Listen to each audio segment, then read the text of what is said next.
অযথাই আইন আদালত বিচারকে নিজের মতো করে প্রবাহিত করার চেষ্টা করবেন না। So this is an wake up learning and waking for each and everyone concern. চট্টগ্রামের সংসদ সদস্য জনাব সারওয়ার আলম, আপনারা জানেন যে আপিল বিভাগের আদেশের প্রেক্ষিতে তিনি যে নির্বাচনে অংশগ্রহণ করেছিলেন তার রেজাল্ট পাবলিকেশন স্থগিত ছিল। মামলাটি হাইকোর্ট ডিভিশনে পাঠানো হয়েছিল শুনানির জন্য। 9 জুলাই 2026 তারিখে মামলাটি হাইকোর্ট ডিভিশনে রায় হয়। রায় হয়েছিল আনুমানিক 12টার দিকে। তড়িঘড়ি করে কোনো রায়ের কপি ছাড়াই 5টার দিকে গেজেট পাবলিশ করে দেয় ইলেকশন কমিশন এবং 7টার সময় তাকে শপথ দেওয়া হয়। অথচ তখনও পর্যন্ত আদালতের কোনো আদেশ সই স্বাক্ষরই হয়নি, টাইপই হয়নি। এই অবস্থায় আমরা যেন পরবর্তীতে উচ্চ আদালতে যেতে না পারি, এই ধরনের একটি টেকনিককে অবলম্বন করা হয়েছে। এই ব্যাপারে আমি ইলেকশন কমিশনে দরখাস্ত করেছিলাম যে কোন আদেশের বলে আপনারা সিদ্ধান্ত নিয়েছেন, আমাদেরকে তার কপি দেন। তারা আমাদেরকে কপি দিতে অস্বীকৃতি জ্ঞাপন করে।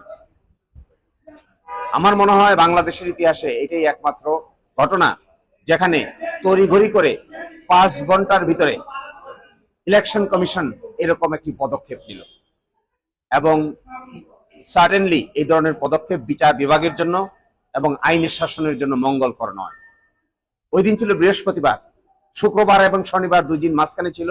রবিবারের সকালে আমরা সিএমপি ফাইল করেছি, কিন্তু বৃহস্পতিবারে সন্ধ্যা 7টায় তারা শপথ গ্রহণ অনুষ্ঠান করেছেন। সাথে সাথে আমি একটা চিঠি পাঠিয়েছিলাম, ওই চিঠিটিও তারা শোনেন নাই। তারা তাদের পক্ষের আইনজীবীর লয়ার সার্টিফিকেট মেনেছেন, অপর পক্ষের আইনজীবীর লয়ার সার্টিফিকেট দেখার সুযোগ তাদের হয়নি।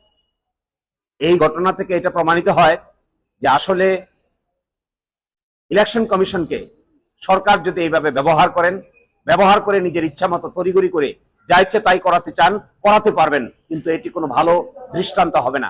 এটি খুবই খারাপ দৃষ্টান্ত হয়েছে। সেকেন্ড হলো, এই কথা আমরা আপিল বিভাগে বলেছিলাম, কিন্তু আজকে ছিল আদেশের দিন, কিন্তু গতকালকে হাইকোর্ট ডিভিশনে রায় প্রকাশ হয়েছে রাতে। এই জন্য আপিল ডিভিশন আমাদেরকে বলেছেন রায়ের যেহেতু পূর্ণাঙ্গ কপি পাওয়া গেছে, তাই আমাদেরকে civil petition for leave to appeal file করতে বলেছেন। আমরা আগামীকালকেই civil petition for leave to appeal দায়ের করব এবং এই বিষয়টি আবার আপিল বিভাগে শুনানির জন্য নিয়ে যাব। এই ঘটনা থেকে আমাদের মন্তব্য হলো এটি অনেকটা তুগলকি কাণ্ড। এই যে তুগলকি কাণ্ড ঘটানো হয় যদি আইন আদালতকে ব্যবহার করে, তাহলে আমরা অতীতে দেখেছি কারো ভবিষ্যৎই ভালো হয়নি। যে বা যারা এই তুগলকি কাণ্ডর দিকে হেঁটেছেন, সে বা তাদেরই ভবিষ্যৎ সময়ের ব্যবধানে বড় ধরনের রিস্কের মধ্যে পড়েছে। আমি সংশ্লিষ্ট সকলকে বলবো, আইনের প্রতি শ্রদ্ধাশীল থাকুন, তুগলকি কাণ্ড ঘটাবেন না। তুগলকি কাণ্ড করে কেউ শেষ পর্যন্ত পার পায় না। নিয়ম অনুযায়ী বৃহস্পতিবারে 12টার সময় রায় হয়েছে, 5টার সময় কি কারণে গেজেট পাবলিশ করতে হলো, কি কারণে 7টার সময় শপথের আয়োজন করতে হলো? এটা একটি হাইলি কন্টেস্টেড ম্যাটার। পরের দিনেই এটি যাবে সুপ্রিম কোর্টে। সুপ্রিম কোর্টে পূর্ণাঙ্গ শুনানির জন্য অপেক্ষমান থাকবে। এই সময়ের ভিতরে একজন আইনজীবী সার্টিফিকেট দিয়ে এইভাবে কোর্ট কাছারিকে মেলাইন করার যে পদক্ষেপ, এই পদক্ষেপ অতীতে কোন সরকারের কোন লোকের জন্যই ভালো কোনো দৃষ্টান্ত স্থাপিত হয় নাই। আপনারা সেই পথে হেঁটেছেন। You have done a wrong step. This wrong step will give you wrong feedback in future. আর সেকেন্ড হলো, আরেকটি ঘটনা দেখবেন, শেয়ার কেলেঙ্কারি এসালম 81.92% শেয়ার 24টি কোম্পানি তৈরি করে লুটপাট করা হয়েছিল এসালমের নেতৃত্বে। সেই মামলা হাইকোর্ট ডিভিশনে শুনানির জন্য এসেছিল। শুনানি হয়েছে 2 দিন। তৃতীয় দিন শুনানির সময় আজকে সকালবেলা ওই ডিভিশন বেঞ্চের মাননীয় জুনিয়র বিচারপতি বিব্রত বোধ করেছেন, তিনি এই মামলা শুনতে চান না। এই জন্য এটিকে প্রধান বিচারপতির দপ্তরে পাঠিয়েছেন। প্রধান বিচারপতি ঠিক করবেন পরবর্তীতে এই মামলা কোন বেঞ্চে শুনানি হবে।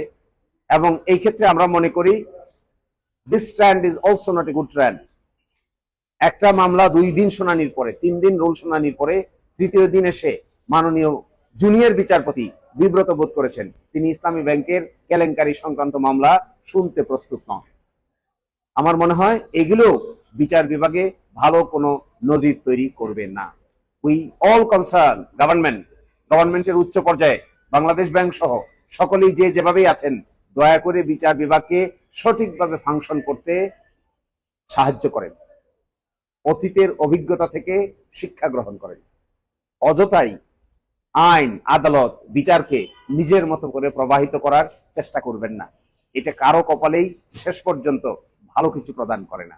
So this is and wake up learning and waking for each and every one concern. Please do not try to set fire.